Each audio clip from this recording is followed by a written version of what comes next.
Welcome to the Nerd Journey Podcast. Our goal is to help you, the technology professional, accelerate your career progression, increase your job satisfaction, and be more effective in your existing role. We want to bring listeners like you the career advice we wish we'd been given earlier in our careers. I'm John White, at VJourneyman on Twitter, sharing co-host duties with Nick Cordy at NetworkNerd_.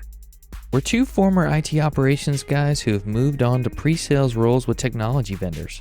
We have our opinions, but we also like to highlight the journeys of others and see what we can learn from them. We'd also like to ask for your feedback to make this a conversation, not a one-way broadcast. Email us at nerdjourneypodcast@gmail.com or DM us at nerdjourney on Twitter. So come join us on our nerd journey. Let's take a trip. Episode 340. What happens when you're expected to lead a large team as a people manager? How exactly are you going to succeed in doing that? According to business psychologist Leanne Elliott, one way to produce team cohesion might just be to focus on task cohesion. Leanne and her husband Al, a business owner, are the co-hosts of the Truth, Lies, and Work podcast. Both Leanne and Al have been former guests on our show, but we've never had them on together until today. Here's what you can expect to learn from part one of our discussion this week with Leanne and Al. We'll talk about the uncertainties in the world and how those have impacted business owners, entrepreneurs, and especially people managers. You'll hear about the industry trend of layoffs, how and why this might be leading to flatter organizations and larger teams for people managers to lead. But despite all these challenges, despite the environmental situation, we talk through some practical ways that people managers can still succeed, address the problems, deliver the results, and manage to support positive change and positive relationships with the members of their team. Let's get you to part one of our discussion with Al and Leanne Elliott.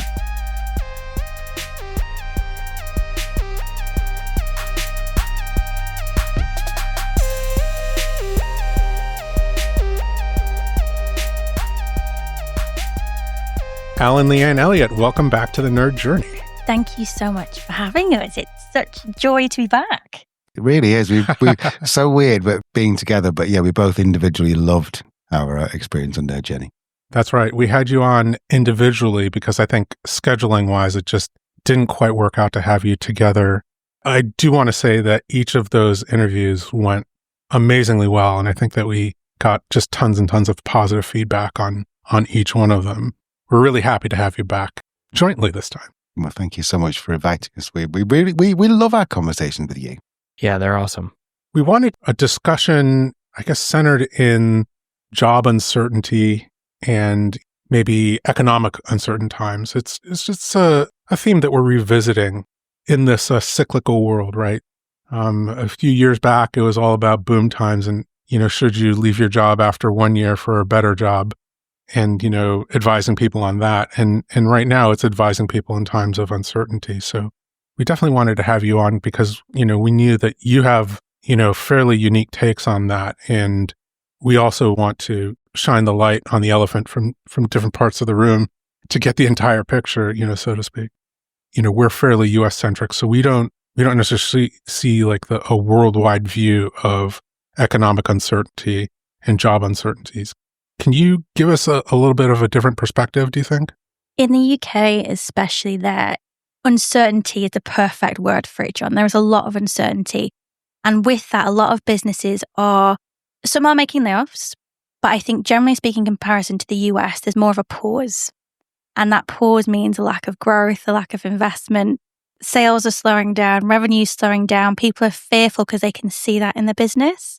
And a phrase that I've been hearing a lot recently from UK business owners, and I don't know if this is maybe a lag from the pandemic or with the general uncertainty we're seeing in the world in terms of geopolitics and climate change and everything else. Now business owners in the UK aren't pursuing growth, they're pursuing a lifestyle business. So a business that is big enough to provide the lifestyle that they want and provide the purpose of meaning in their work that they want, but rapid hypergrowth is no longer the number one priority. Yeah, and I mean, I don't know whether it's the similar stats in the US, but in the UK, I think it's something like 96% of the people are employed by small businesses. And when they say small businesses, 250 people or below. So they're responsible. Small businesses are responsible for the majority of people, the vast majority of people getting employed. And my personal political views aside, I think almost universally it's accepted that this government in the UK, the Labour government, which I think is your equivalent to your Democrats, they're not really doing the things that they need to do to stabilise business and stabilise sort of commerce in the UK. And it's meaning that a lot of people, like Leanne said, there are big businesses who are frightened, as in like, I might lose my job and a new CEO come in. But the smaller businesses with say 50, 60 employees are frightened going, if I don't get this right, I'm going to lose everything and everyone's going to lose their jobs. So I think you're right. Uncertainty is, unfortunately, looks like it's going to be here to stay for a little bit. Does the focus on lifestyle that you spoke to, Leanne, from the top of those small businesses, do you think they're also being extremely mindful about their employees' lifestyle too? Or is it more centric toward the top? From the business owners I've spoke to and heard of through colleagues, they are mindful of their employees, mindful in that let's not pursue growth necessarily during a time of uncertainty and take that risk that, as Al said, could derail the entire business. Rather, let's just sit with what we've got, focus on quality, focus on efficiencies and automations rather than necessarily pursuing growth at this time. I think the other main issue for UK businesses, as Al said, with the Labour government coming in, we've seen a lot of new employment laws coming in that on paper sound great, but in execution actually bring a lot of risk for businesses. So, for example, rights to flexible working on day one, the national living wage, basically more rights for employees, which is great. But what that means is when an organisation doesn't feel equipped to embed those new laws very effectively or aren't sure how and aren't given the guidance from the government in terms of how to do that, they hesitate. So they won't make any new hires under these new rules, or they'll change how they're employing people in certain ways, maybe engaging more contractors than full-time employees. So I think, yes, they're mindful. I'm not sure they're putting them maybe front and center of every business decision they're making. I honestly think that is being driven at the moment by a lot of uncertainty, a lot of ambiguity, and if I'm being honest, a bit of fear. And does that fear crush the entrepreneurial spirit, Al? For those people who are really love being entrepreneurs and starting up new businesses, for example, or maybe they already have a business and they're the top person at that small business and they founded it. Kind of back to your story in episodes 235 and 36. I'd love to get your take on that. I think true entrepreneurs, they live for challenges. And when things are going well, that's when they normally mess it up. So they'll get year 5, year 6, year 7. They've had plateaued in revenue, but still doing very well. And they will just crash the business if they're left to their own devices. So I think entrepreneurs react well to challenges in the first sort of 3 to 4 years of their business. So this is just another challenge. Where I think the problem might lie is back in the UK, there was something called IR35, which was Inland Revenue 35, which was a statute which allowed you to employ contractors to do basically your job do jobs rather than employing them permanently. Because when you employed them permanently, you had to make sure you give pension stuff, you had to pay sort of a national insurance. I know these are UK-centric terms, but I'm sure it's very, very similar across in the US. And so a lot of people would just go into this IR35. So they go, I'll have a contractor because it's so much simpler. I can just end their contract. And then I think a lot of people over the last 10 years have moved into like, oh, no, it's safe. We will have proper employees who are properly employed because, it's a bit more flexible and it's proper way of doing it. And I fear we're going to go back to that way because as Leanne says, and Leanne can talk much, much more to the actual legislation than I can, but it just feels an entrepreneur like it's a risk to employ another person because, oh my goodness, I've got to think about all these other things that the Labour government brought in. And also, are the Labour government going to say that I can't fire anyone? Are they going to say that if I fire someone, I have to give them 6 months, like in Lithuania, in a lot of Europe, if you fire someone, Spain, if you fire someone, you have to give them 6 months' salary. That's just a huge risk in terms of employing people. And that could genuinely bring a young business down. So I think I would like to think that entrepreneurs are sort of glass half full, They're like, okay, this is another challenge. We'll work our way around it. But I can see it having a big impact on the decision of how quickly to scale with employing people. What are your thoughts? Yeah, I agree. And I think it's remembering that, I mean, globally and in the UK as well, it has been relentless for business owners since 2016. We had the referendum, then we had the pandemic. We've gone through 5 prime ministers in as many years. We've just had a recent complete government change. There's been so much disruption and so much change that I honestly think entrepreneurs, business leaders are exhausted. They're burning out. And with that, like you say, an entrepreneur wants to keep fighting. They want to keep going, but it's how they invest that energy. Another thing that we've seen from business owners in the UK is choosing this lifestyle business. And with the extra time they're freeing up through this improved quality of process and automation, it's actually spending more time on side hustles, on passion projects. So actually looking at what they've enjoyed most about building their business and setting up another stream of their business that focuses purely on that, whether that be talent management, acquisition, training and development, but yes, certain aspects that they gain energy from.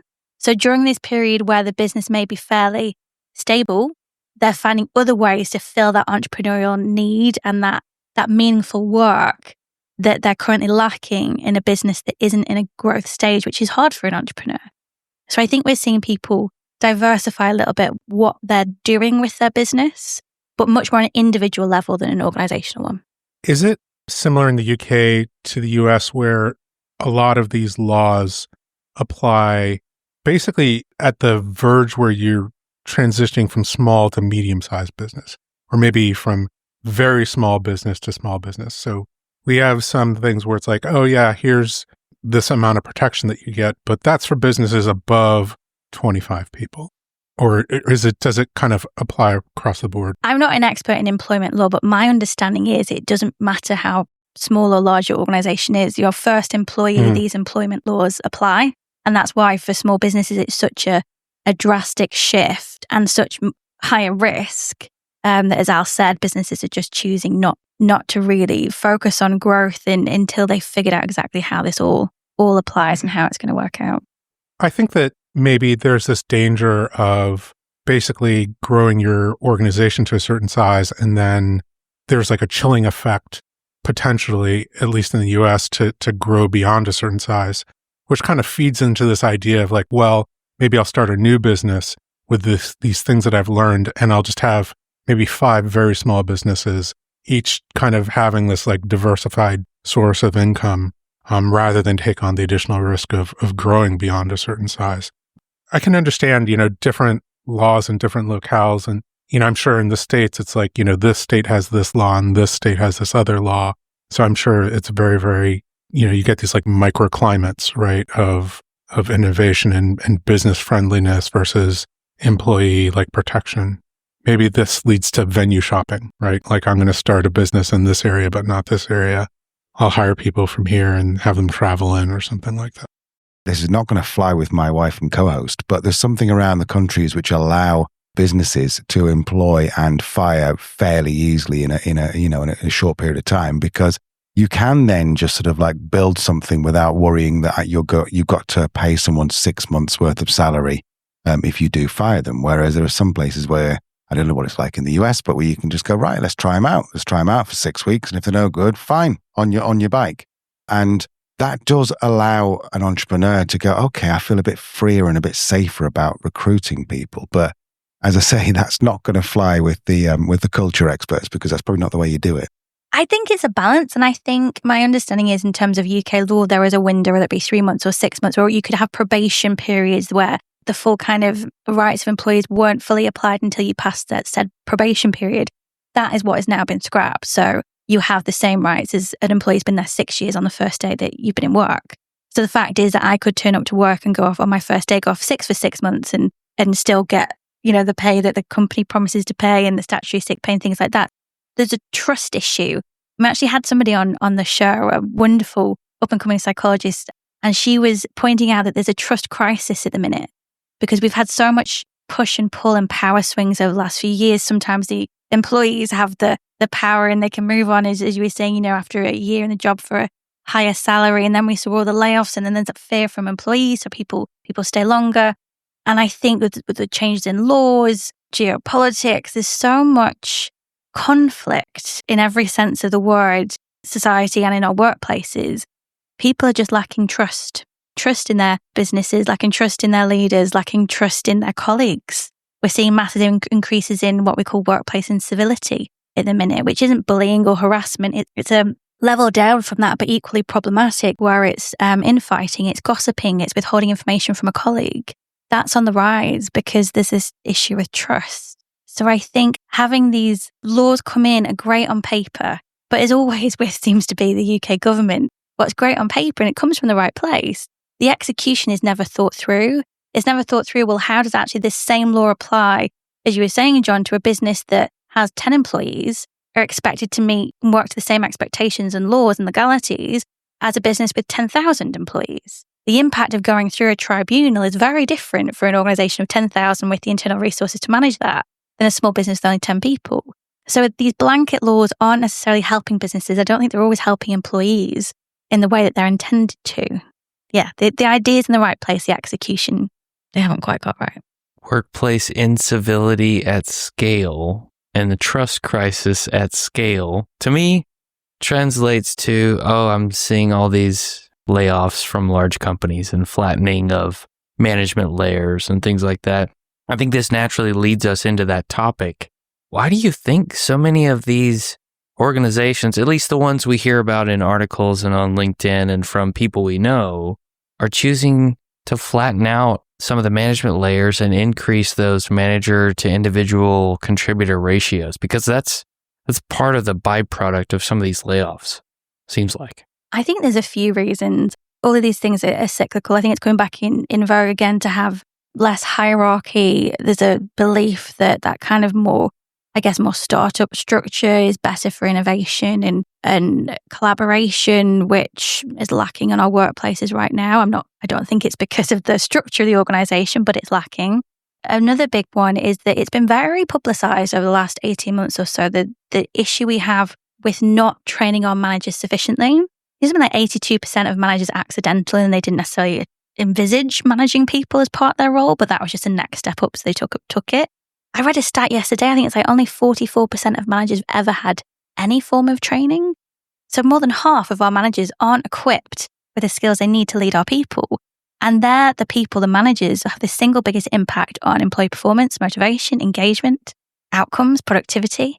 So for an organization who is hearing these things and looking at their business of where to make cuts, there's an element of, well, if our managers are inefficient, we could train them or we could just let them go because they have the higher salaries too. So actually, from a bottom line perspective, that makes sense. I can't imagine that it's a thought through, seriously considered approach, because for me, if you have great managers, they're the people that drive the success of your business. I think when we talked last time, we called them, managers or culture keepers, a lovely phrase that you came up with, Nick. And they really are. I think it's naive to think that removing a manager is going to solve all these problems. It's not, because people still want and need people to look to in an organization when there's a distance and a sense of removal from senior leadership. But I think there may be the reasons why they're the higher paid. It seems that it's in vogue right now to flatten out our organizations to be more agile, which seems to be back in fashion as well. And an element that it's been very publicized, managers have the single biggest impact. And if we're not willing to invest in great managers, let's just remove them. But you got to remember though, that if you're looking at a P&L or a financial statement, then if you were to attribute the revenue, then it's very difficult to attribute revenue directly to a manager. But it's easy to attribute it to an IC or someone on the production line or whatever, or sales or something like that. So the temptation for a brutal CFO to sit there and go, well, let's just cut the meat, trim the fat, I think is the term, isn't it? Because it's difficult when you're looking at a spreadsheet to see the impact of what a manager does. And particularly if that's what you live in, if you live in spreadsheets and you're making the decisions based on numbers, it's a no-brainer. Get rid of these people. I think exactly what Leanne's saying. What they don't understand is that the IC produces $10,000, $100,000 a week in terms of revenue because they've got an amazing manager. the CFO doesn't always see that. And I'm not sort of necessarily picking on CFOs here, but anyone who's making decisions on spreadsheets, it's natural to come to that conclusion, I think. And oh, by the way, if you're one of those managers who hasn't been trained and you stay, you get more people too, on top of perhaps the inexperience and lack of training. We're going to ask you to maybe double the number of employees that you're managing. Yeah, I've been hearing ratios of managers managing 15, even teams of 20 people. And I tried to do 30-minute one-on-ones with every single employee on my team. And then if you are, count the additional, upstream meetings that you have and lateral meetings that you have with 20 people, there's just no way that you have that level of attention, right? No, because I'm sure also that these managers aren't given more time to manage with a bigger team. They still have to do everything else they need to do in terms of their administration or their job in general. They just now have more people to manage. So we're not freeing up more time. What's problematic about that, and it comes down to a fundamental misunderstanding of relationships within the workplace and teams in the workplace. Is it Daniel Priestley that said the magic number is 12? Yes, your 13th hire. 13th hire is a small business. If you're a small business, your 13th hire is when you're going to start to see people problems potentially. Because at that point, as a group of size, people start to break off into smaller teams, or cliques will start to form. It becomes a number that is just too difficult to manage, as you said, John, in a very cohesive, time-efficient way. So for an organization who's now expecting middle managers, senior managers to manage teams that are 15 to 20 is hugely problematic, particularly if they're not trained. We're setting up our managers yet again for failure.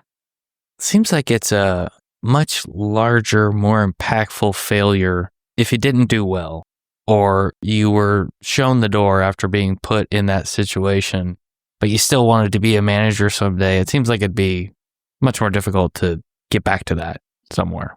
Yeah. We're very good at internalizing our failures and not very good at internalizing our achievements and our successes. That's why, we hear up to 80% of people will report feelings of imposter syndrome. That's what imposter syndrome stems from, an inability to internalize our achievements. So for a manager, particularly a manager who wants to be a great manager, the intention is there to have gone through that experience and that potential failure is going to be, it's what we call a workplace trauma that we've talked about as well before, trauma with a lowercase t. And that is devastating to somebody's career, their self-efficacy, their belief that they can do their job well. It's detrimental. It's psychological harm we are causing potentially to these managers by not giving them the tools and the resource and the support that they need. It's highly irresponsible from organizations to take this approach. Even in that type of environment where it's challenging, is there a way that the managers who are in those seats, who really care about doing a good job, who are willing to dig in and do it, can be effective? Absolutely. I think my first advice would be we want to focus on the relationships, right? Because that's where all the good stuff comes from. And we've got great relationships with our people. When you're dealing with a team of this size, 15 to 20 people, that's really hard to manage effectively, particularly if you're a new manager or an experienced manager. My advice to any manager in that situation is to focus on task cohesion, which is much more transactional and much easier to get right. So what's the workflow? Who's doing what? Who does what in what order? How does that contribute to the overall outcomes we're trying to deliver? And how does Al's role feed into my role? And what do I do to make Al's job easier? If we can build in the systems and the processes that mean that task cohesion is really strong, then that means that over time, we're going to build team cohesion as a byproduct of that. Because you'll know anecdotally, if you work with a colleague that you don't know particularly well, but oh my gosh, they make your job so much easier, you love them. You want to have a conversation with them over coffee. You want to get to know them a bit more. You want to learn more about what they do and who they are and where they're from. Because it breeds what the opposite of incivility is, not surprisingly, is workplace civility. It's that respect, it's that mutual appreciation. That can be much more easily achieved by striving for task cohesion. And then once you've got that right, then you can start to nurture the team cohesion that people need. And I guess from a relationship perspective in terms of helping your team operate in an environment that feels functional, it's really understanding everything we talked about before when we've had the previous conversation in terms of this team chart. What does great look like to us? What behaviors are acceptable, which aren't? But more so than that, it's taking the time to check in. It doesn't need to be a formal 30-minute one-to-one. It could be a 5-minute phone call on a Tuesday afternoon saying, how are you doing? anything making your job harder today? What can I do to make your job easier as a manager? What's really bugging you?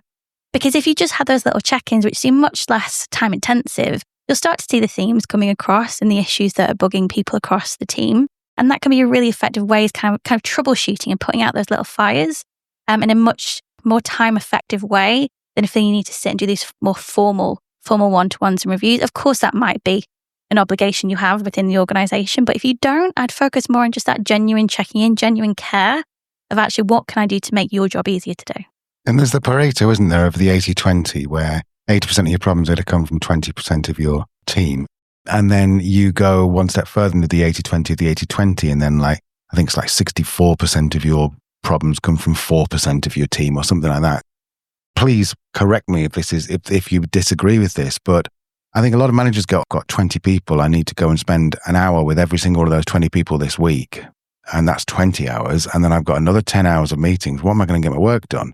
Well, in actual fact, if you were to sort of prioritize and go, well, actually, really the fires are here. So that's why you spend an hour. But like Leanne says, just a 5-minute quick email or a Slack or something of just going, how are you getting on with that thing? Or, I heard that X happened. Are you okay? That sort of stuff. I don't know. It feels like that's a bit more manageable to me for managing 20 people than just going, I'm going to have to do an hour for each one of them a week. What are your thoughts? Absolutely. The only thing I'd say is make it a phone call.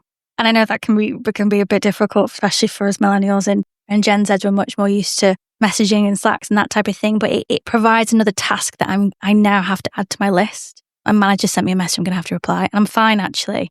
But it's that distraction that I'm going to have to go back to. Or actually, there's a massive problem I don't know how to approach. And I'm going to overthink about it for the next 3 hours. And that's going to distract me from what I'm doing. Pick up the phone. I know it might not always feel the most comfortable thing to do. But honestly, once you get into the habit of it and once your employees get into the habit of that more vocal check-ins, it's much more time efficient and less emotional load potentially. You touched upon a couple of things there. One is the thing that you just mentioned, which is, make those connections actually count. And just because you're going through the motions of a connection task doesn't mean that you're making quality connections. So strive for the quality connections over checking off the tasks. And then the first one, earlier point, was the myth of the peanut butter spreading of your time, right, across everybody. Like, I'm going to give everybody an equal amount of time because that's fair. But it's probably not fair in the application, right? Like, there's people who need way more time and people who need way less time. So to give everybody equal time doesn't serve everybody. Yeah. And a really good clue as well is if you have a member of your team that you really don't want to have that conversation with because they feel they're a bit more challenging. They feel a bit more challenging. That is an absolute sign that there's a difficult conversation need to be had that you should have had already. So I think if you're looking at who needs time and attention today, think about the people that really don't want to pick up the phone too, because there's probably something there that needs to be a conversation. I think that if you have worked somewhere that has had a trend of layoffs, as we see, and you kind of get this unannounced call from your boss, you get that principal's office feeling, and it's just an instant, it just happens. It's not that you want to think the worst thing, but it's something unexpected. You might have some trauma that's still there, a little PTSD or whatever we want to call it. But when the manager says, hey, this is a good news call, or I just need to check in on this one thing, and they get right to it, I think that helps. If you get PTSD or anxiety when a manager books a call in with you, then your manager's not talking to you enough, are they? Because if that's what's triggering, then you're like, I haven't spoken to this person for 6 months. Last time it was a bit of a warning.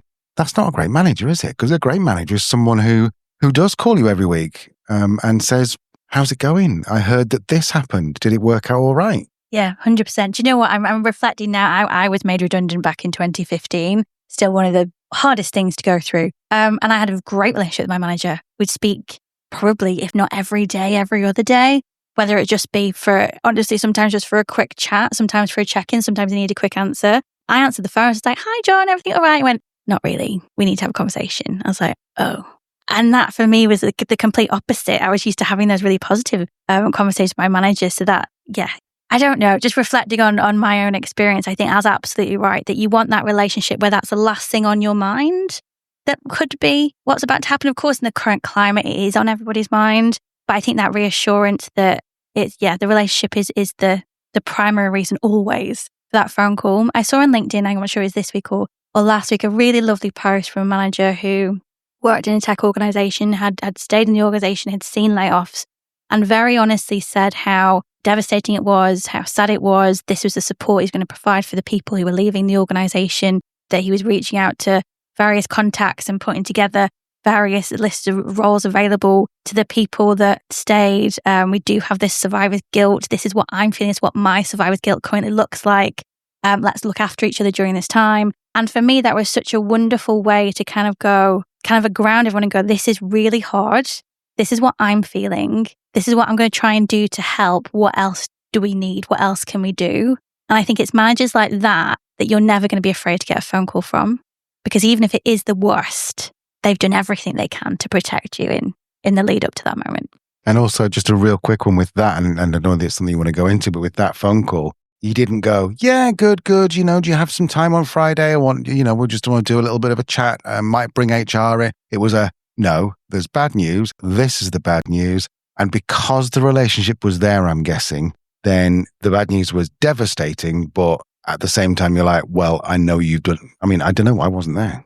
Yeah, exactly. It was devastating, but he will now help me figure out how I move on from this in the immediate future, where I have to lay off my entire team before I'm also laid off myself, and what work potentially looks like in the near future. So I think two sides to the coin based on everything we talked about. Absolutely, yes, you want to have a great relationship with your manager so that you don't immediately think those things.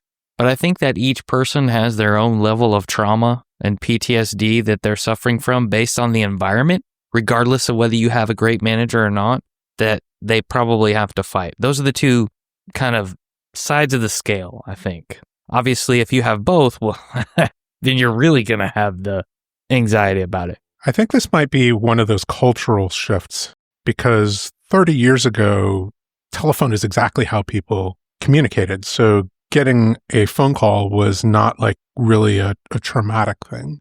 Whereas today, even if my family members phone me instead of text me, I get this spike in adrenaline and cortisol, like, oh no, what's happened?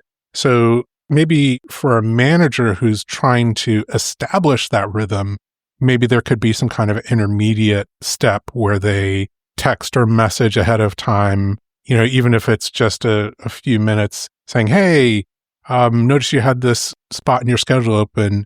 Do you have time for an informal chat? I'm just trying to meet up and check in on how things are going.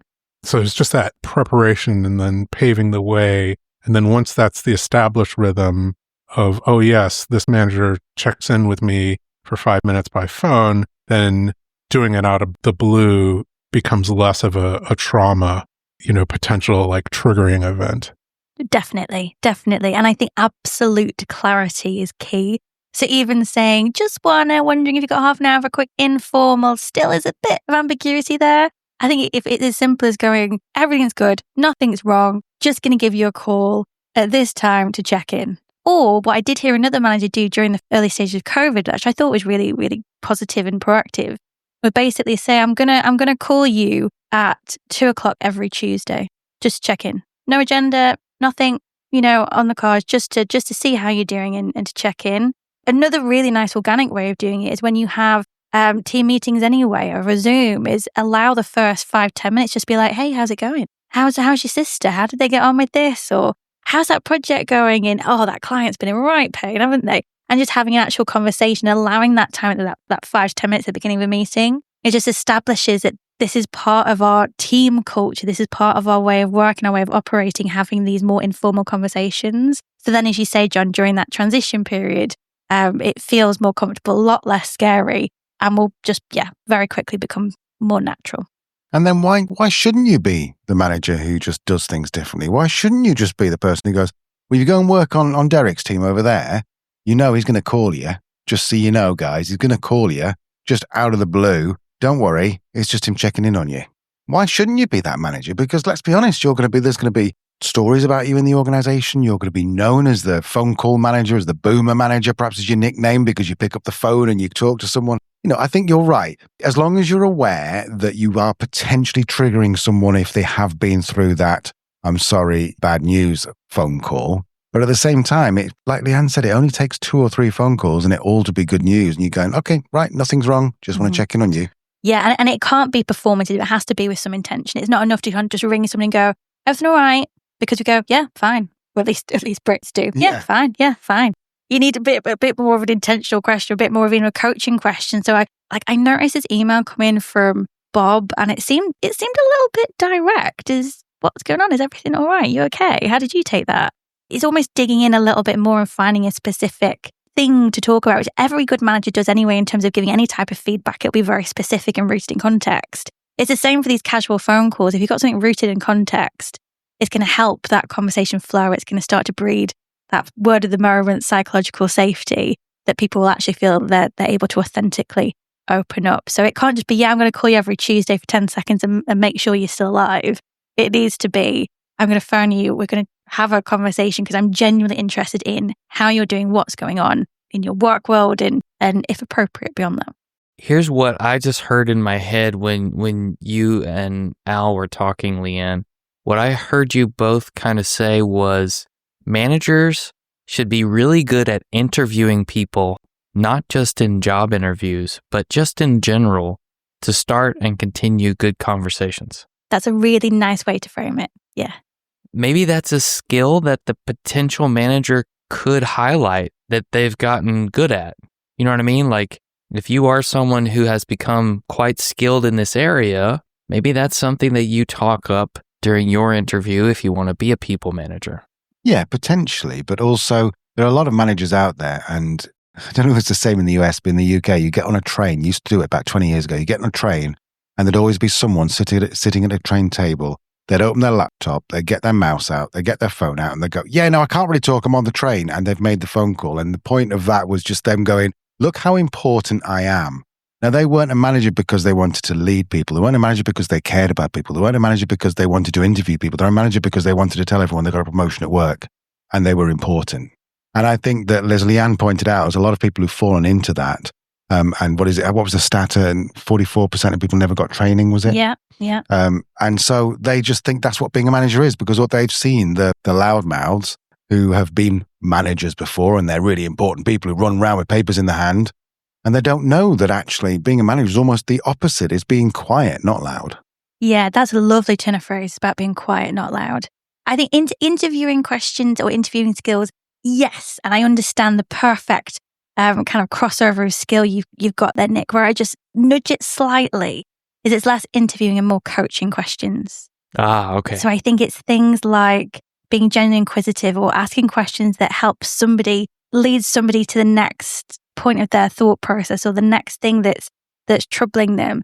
For anyone out there who wants to be a manager, is a manager, and hasn't been trained on this already, look at skills that are very embedded in coaching, things like listening skills. Do a listening skills course. That's going to help you loads. I mean, if you've got the resources, go on a coaching course. It will be such a transformative experience for you in terms of your emotional intelligence, your self-awareness, how to engage with other people, how to interact with other people without agenda, without judgment. That's what I'd say, is to highlight those skills, your curiosity, your ability to coach, your ability to listen. I would snap up anyone, even if they had no experience at all. I would snap up anyone with those skills into a management role.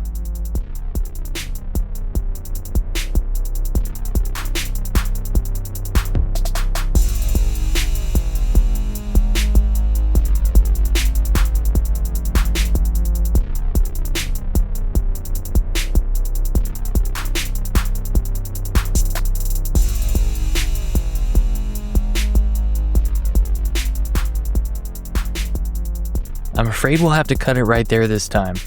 If you're one of those managers out there who isn't getting trained, you can find that training elsewhere, whether it's going to a seminar, reading a book, listening to some podcasts, or as Leanne suggested, taking some coaching courses to make you more effective at asking questions, communicating with your team, building those relationships, and driving the results you need to as a people leader. I liked Al's encouragement to all of us that it's okay for a manager to do things a little bit differently, to have that quirkiness, that stylistic imprint in the way you lead your team that produces a positive impact, of course. If you're looking for more on those topics of uncertainty, I have a couple of links for you. First, check out our layoff resources page at nerd-journey.com/layoff resources. On that page, you can find the most impactful conversations we've had on the topic of layoffs with experts like Leanne Elliott, for example, and many technologists who have shared their stories of layoff and the steps they took to get that next role. Hopefully you can find something there that's an encouragement and a help to you. We also have our Career Uncertainty Action Guide, which has the 5 pillars of career resilience and some AI prompts that can help you work through overwhelm, financial planning, and navigating a layoff. Have you subscribed to the Truth, Lies, and Work podcast yet? If you haven't, now's a good time to do that because part 2 of our discussion with Al and Leanne Elliott happens next week, where we'll flip the script and talk about what it's like to be an individual contributor on a large team. How can you stand out? Farewell, listeners. Tune in next time as the journey continues. I'm John White at BJourneyman, for Nick Cordy at NetworkNerd_, signing off. Adios.